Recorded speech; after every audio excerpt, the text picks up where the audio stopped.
Hey guys, just a quick follow-up about a recent video I published about a 2004 Bentley Arnage going up for auction, as well as a 2005 Bentley Continental GT going up for auction.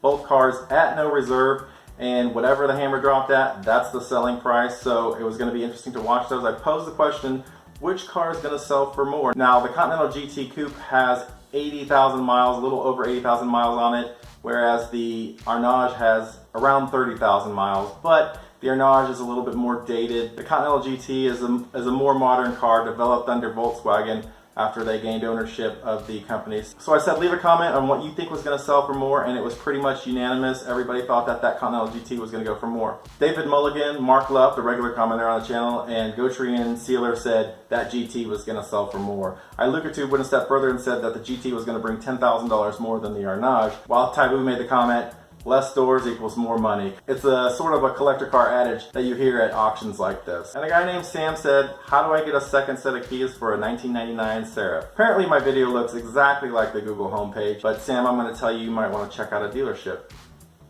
But going back to the topic at hand, let's go back and see what the Arnage did at the auction. I've got a little footage here. I've edited this a little bit for time, but let's watch what happened with the Arnage when it rolled across the block. Okay, again, offer without reserve. This one, ladies and gents, going to find a new bidder to play tonight.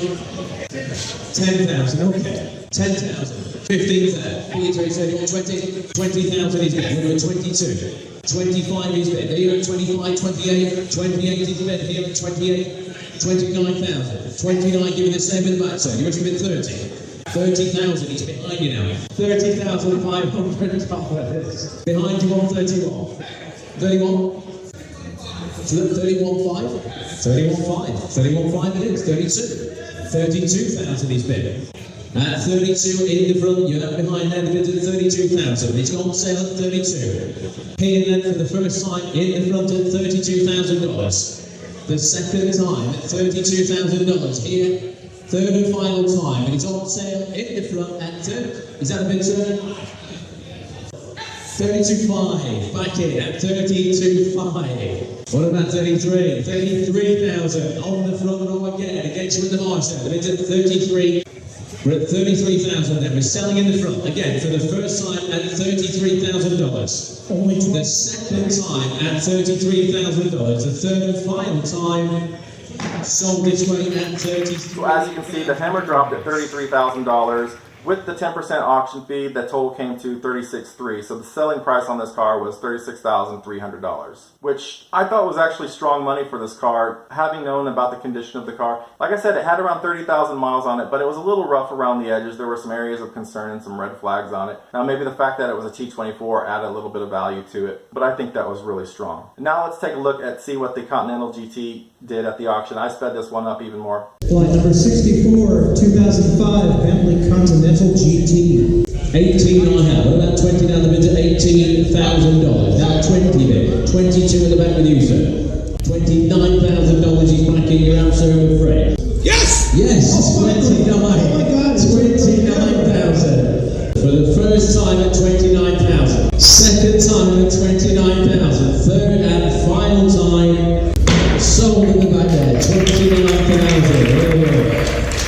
As you can see, the bidding closed at $29,000. After the fees, that's $31,900 for that car, which that seems very cheap to me. So the difference between the Continental GT and the Arnage was almost $4,000 or $5,000, which is pretty amazing. I think I agree with everybody that that Continental was probably going to go for more, maybe not much more, but when you're in the low 30s, $4,000, $5,000, that's pretty significant. So I think that shows kind of an indicator that the market on the Continental GT Coupes is really coming down, and you can probably pick those up for a good price, even ones that are well maintained.